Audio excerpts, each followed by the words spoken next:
Hello and welcome to the Fooly Cooley 2 Countdown Pillows podcast. This is Exotic Maneuver. I'm here today with my friend Shem and my friend George. Hey, how's it going? Maybe we should identify a little bit better. So this is Shem. Hello. And this is George. Hello. There we go. Perfect. So I'm sure they know exactly how to tell you both of you apart. So what we're going to be doing is talking about every Pillows studio album from Moon Gold all the way to their newest one, Nook in the Brain, once a day until the day before Fooly Cooley 2 comes out. The 22nd day, though, is going to be just the Fooly Cooley OST. We may go through all three discs. It doesn't really matter because they're all kind of the same songs. But there are J-dramas in there, like audio dramas that we might listen to. Who knows? But today, we're going to be talking about the album Moon Gold. It's the first album by the Pillows. First studio album. Like they had EPs a little bit before.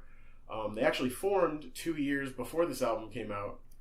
And we're doing a lot of stuff, trying to get gigs and everything like that. That doesn't even matter. But what does matter is how we are looking at these albums. Because I know a lot of people are probably going to be thinking, like, how can you talk about an entire discography of a band of a language you don't speak? And I think... Hey. What? Music is universal. I agree. Exactly. I agree. Exactly. I think that's the main consensus. I think a lot of people feel that way anyway. Music and math, and math is in music, so come on. Wait, but I don't know math. Do you know how to do tips? Do a tip? Yeah, I can do a tip. Oh, okay. Okay, that's not too bad. That's enough So, okay. Yes. Yeah, which is not to say we aren't making the attempt to have the translated lyrics. It's just that we do not have the intricacies of some of the wordplay that might be going on in the original Japanese. True. But for most of this, we do have accompanying translation. The first album, that was not the case. I don't think any of us managed to track that down. We're going to be flat honest there. I don't think there's an official translation of any of the songs from today's album, and I don't think there are any fan translations. Yep. Shout out to Pirozu.net, the fan site for where we're getting all our fan translations from, which are really good, and some of those people live in Japan, I guess. It's very top-notch quality. Yeah. For all those albums. Yeah, there was some good stuff. And I'm sure there'll be much more as we get into, less old albums. But yeah, so let's just jump right into Moon Gold. Mm-hmm. What were either of your thoughts about this, like the first album, 1991? Well, my general opinion of this first album was that I feel like, since, and I can say, like, I guess some experience from being in a band, that the first album you record, you don't really have, like, your footing yet onto what your exact sound is, so you're kind of more in that transition stage of still, like, imitating other bands that you're really into. And in my opinion, I feel like for Moon Gold, the Pillows were really listening to a lot of, like, maybe early the Replacements, or even Polaris, which people know the band Polaris. They did the theme song for Pete and Pete, which I think is a very, like, encapsulated tone of, like, 90s rock of that era, especially early 90s. So that's what I thought for most of the tracks on Moon Gold, is that it was a lot of just kind of them imitating some of their favorite songs or bands that they were listening to at the time. With kind of in addition to that, I thought that this one was very rough. Like, the difference between this album and the next album that we'll talk about in the next episode is kind of crazy. Yeah. It feels like someone actually, like, this one feels like, mastering, fully producing it, probably didn't spend a lot of time on it. A lot of the instruments are very harsh. A lot of the vocals have too much reverb on them for no discernible reason, when they completely contrast the tone that the rest of the song is trying to make. And talking specifically about the first song on this album, I eventually just started feeling like the on beat drum and guitar chords were just drilling a hole into my brain. It was so unpleasant. It's very abrasive when you really just hear a lot, just like the. For this song that we're talking about, the first track is called Kimi ga Iru. It's You Are, essentially. It's just like, it's really odd to think that this is like the quote-unquote first Pillows song, like the very first song you would listen to if you were just going back through all their albums. Yeah, especially it's really contrasting with the second track too, because as soon as like that first track ends and you're kind of just like, okay, like I know where I am. I'm in old Pillows, and this is a foreign place for most people, right? For most people who are going back now and listening to everything. But when you get into This Is My Fashion, I think it gets a little bit better. I think it's way more okay. Like, it's a strong hook. Yeah, it's a way strong. Yeah. I thought it was way better than the second track. I think it should have started with This Is My Fashion. Yeah. We could have just cut out the entire first track. This is a good driving rock song, and the harsh edge that every last note in the first song has is not as present in this one. Right. Yeah. It's just like it doesn't feel as like you can tell that there's different tracks recorded. Like the drum track is kind of by itself, the bass, and just all kind of like tried to blend together. While with This Is My Fashion, it's a lot more cohesive. Yeah, say so. There are some nice in general. Mm-hmm. On these three albums, there are some nice guitar. There are some good guitar solos. Yeah, on all of these. Sometimes these songs are saved by the guitar solos. Yes, and sometimes the guitar solos make you go, "Wait, I just want that in a better one of your songs, please." Yeah, it just feels like you. It feels like you put this in to save this, where it could have been made to make another song amazing. Because some of the great tracks have only okay guitar solos. Right. Mm-hmm. It's a rough match. Really is. And it's interesting because the main writer for this album was the bassist, Kenji Ueda. And he actually left after the first two albums, but he was never officially replaced. They have rotated bassists and have never officially signed someone on. Huh. All right. According to Wikipedia, this is out of respect. I don't know. I'm just going to shrug at that one. It could be true. But yeah, it is very interesting because, he wrote most of those songs. So when he's putting in those, he's putting in those solos that we kind of don't see too much more in the Pillows later on. The guitar solos definitely change a lot more. Some people actually think that this is the guitarist's heyday, and everything else kind of goes downhill from there. But I highly disagree.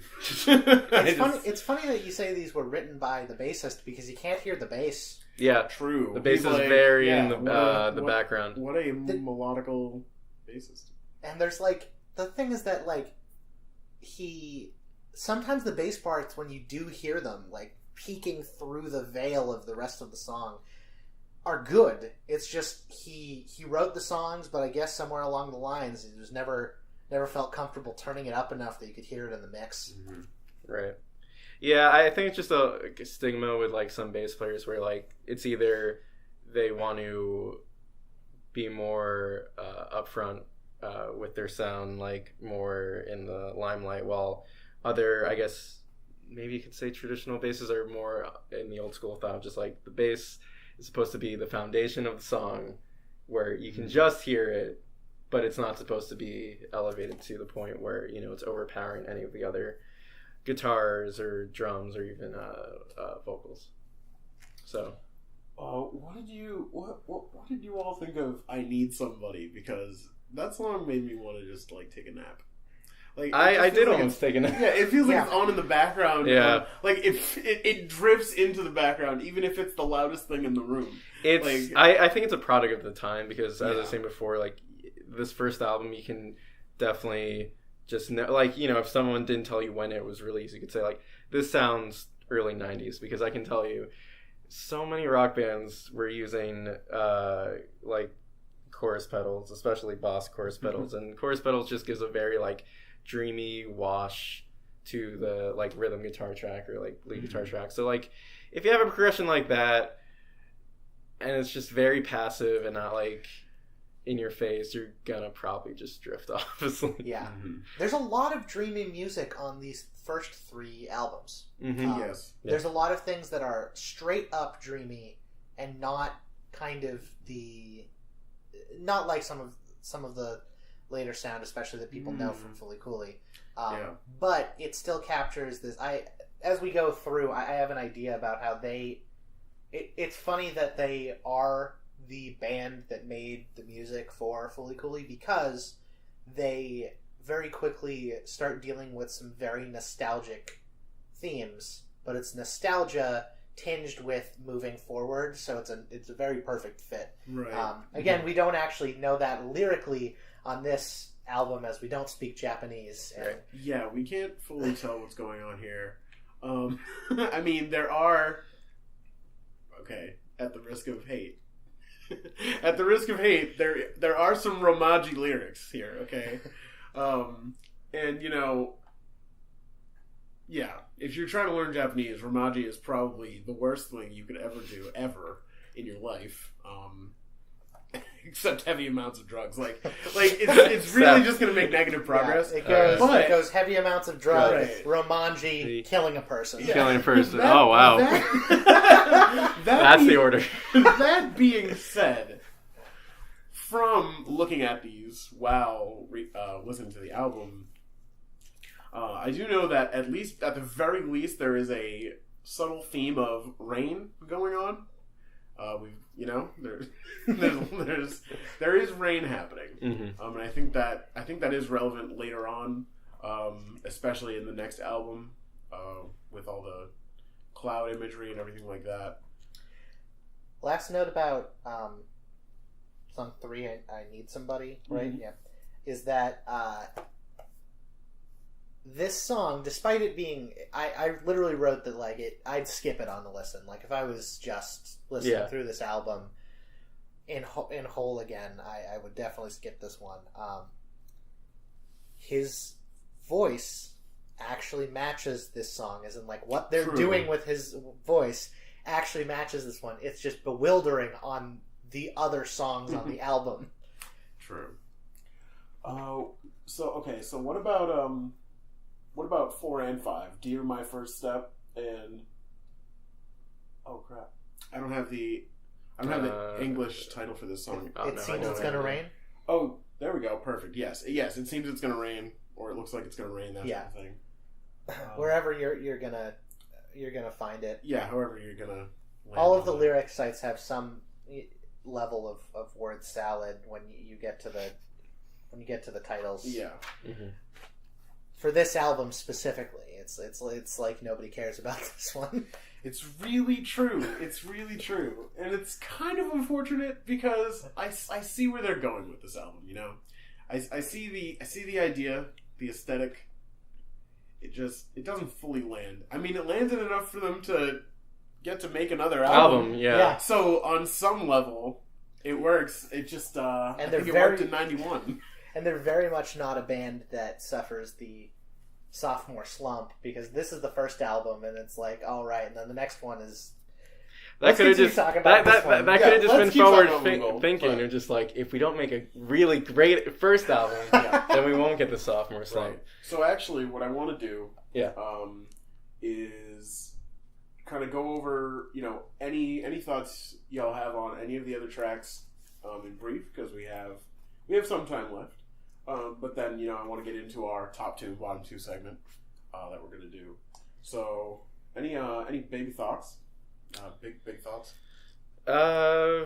For Moon Gold, as I was saying before, there wasn't...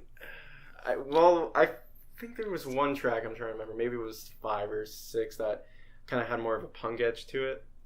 Was it 6? I'm trying to remember. Let me check really quick. Maybe it might be Oh, Ame ni Utaiba. Yeah, I think it was that one. I thought that was a really good one. Yeah, because it kind of woke me up. Yeah, it was a really nice like more of an upbeat track. I thought it used the way it was talking about rain in like the most fun way, like in the end, like singing in the rain, walking on the rainbow. Like I don't know, I just thought it was it was a good. But this is track 6. I believe so. You Sing in the Rain is what I have. I don't know what the. I think it's If You Sing in the Rain or If You Dance in the Rain. Okay, man, if that's the same. If that's the same one that I have, it's a little harder on these early albums. I thought that one was Is this the one with the haze? The haze? Yeah, there's a section of it where there's like, hey, hey, hey. Or is that a different track? That might be a different one. Yeah. I think, okay. I do think this is a different one then. Good, okay. Yeah. I just, didn't want to tell you. Oh, right. Okay. I just didn't want to tell you your opinion was shit. It's fine. I'm sure we're going to be doing that a lot. This is a 22-day podcast, folks. Listen, it's better to have... I don't know where I was going with that. I was about to say friction, and it was just like, I'm just gonna stop because we're just gonna have a good time. Yeah, so exactly. Let me think about the other major things. See, the 4 and 5 actually had some of the dreamy, at least had a little bit of a dreamy quality that I liked, different from the other one. I don't think that I have any other overall thoughts. Okay, fair. That's fair. I think we should just jump right into what our bottom 2 songs are of this album. Okay. The worst 2 first. Yeah, I like doing it. Yeah, we're going to save the best for last. So bottom worst. 2, my bottom 2 are actually the first track and the last track of this album. So first one is You Are, Kimi ga Iru. I think it's possibly the Pillow song with the least longevity of any Pillow song. It doesn't leave a huge impression, and when you go back and listen to it, it immediately puts you in that. It makes you wonder if going back through this discography is a good idea, and that I think is the worst. Like, why would that be your first track? And then the second track, my translation of it, I guess, was like "Goodbye, Multicolored Planet," multi-lighted planet, iridescent planet, maybe. We're going to go with it. Goodbye, Iridescent World, or something like that. I just thought it was really safe. It literally ends with a goodbye. Like, they fade out, and it says goodbye. I thought that was that was uncreative even for the time. Let's be real here. It was just a little bit too much like, wow, I can't wait until next year's Pillows album, but I already have it, so it didn't really leave that big of an impression. Right. I guess my bottom 2 would probably be number 1 and number 3. Because, as you said, the last one was playing it too safe. I thought I Need Somebody I thought was playing it way too safe. Yeah. It's just like, bands have been doing this for decades now. Like,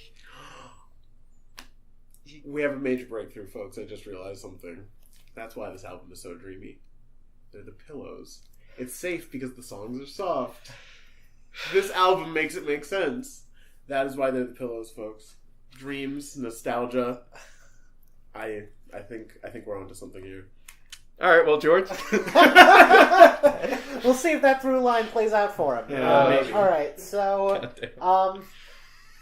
I am gonna have to say, in terms of songs that I think are really bad. Yeah, the bottom 2. The bottom 2. Number 1 just barely doesn't make it on. I share many of the same opinions that were said about it, but for me, the last track already been talked about, and number 6, this song was completely for me. It didn't do anything for me, and then these background singing haze come in, and it becomes absolutely unlistenable and awful for the span of 15 seconds. Because they were trying to do a harmony thing, right? But it's too jarring because it's offbeat. Yeah, it's offbeat. Yeah. It just comes out of nowhere, and it was just it was completely grating against my ears. Wow. While I listened to it. That's so weird. I guess it is the song that I was thinking of.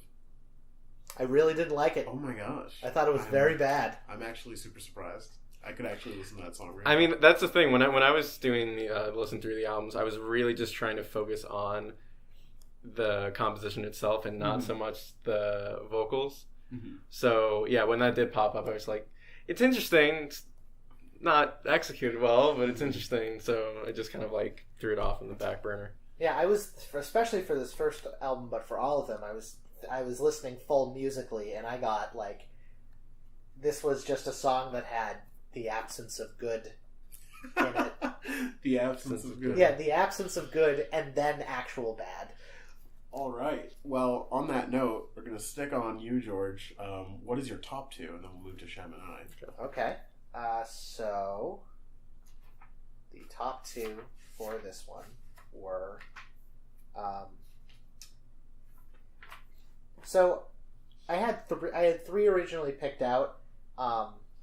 Actually, yeah. Number two, This Is My Fashion. Really enjoyed it. Might be helped by the fact that it's the second track and it's after Absolutely. number one, but as far as I'm concerned, that's where the album starts. So that one I really liked. And I also liked number 5, which we had the one I found was It Seems It's Gonna Rain or whatever it's gonna. So like, I liked it. It was bright. It was smooth. There was like, kind of like, it wasn't all in a minor key, but there was like minor key, like sad tinges in it that I really liked. And it was my favorite vocal performance, I think, on the album because the singer was more emotive and felt a little more in control of what he was doing. And he was able to kind of get into the song more, whereas a lot of the other tracks on this one, the singer felt like he was kind of on top of the song or under the song, and he didn't really feel like he was with the song. But I felt like he was in that one. Okay. For me, it's probably This Is My Fashion, because, yeah, again, going off just like, it's when the album actually starts. And because it's just such a strong hook. And then I want to say my other one will probably be Foreigner. Oh, Foreigner. Just because I think I was more like really intrigued by the idea of the title and exactly like if that got translated, what the lyrics would be like playing out. I thought there was more to it. Yeah, that's cool. I know Foreigner to be written by the actual vocalist who becomes frontman later on, so that's really interesting. Yeah, my top two is definitely This Is My Fashion. I think all three of us are unanimous on that. Probably one of the best songs in the album. And then actually one of my favorites was actually track 6, which I thought was interesting that that George hates it so much. I guess only one of us can be right, so tell us in the comments, but I'm right because the song was really fun. And it was just kind of a what? Hey. And I'm kidding. I'm right because it was abrasive and awful. And if you want a fun song, there's other places you can go. Even on this album, there are absolutely other places you can go. And I think at this point, they should go watch another one of the videos on this channel because at this point, I think it's time to wrap up for the day. But good looking out. We have, after this podcast and today, we have 21 more days until Fully Cooley 2 comes out. I promise I won't be actually counting down every single episode. It's going to get really obnoxious. All right, but have a good one, everyone. This is my fashion.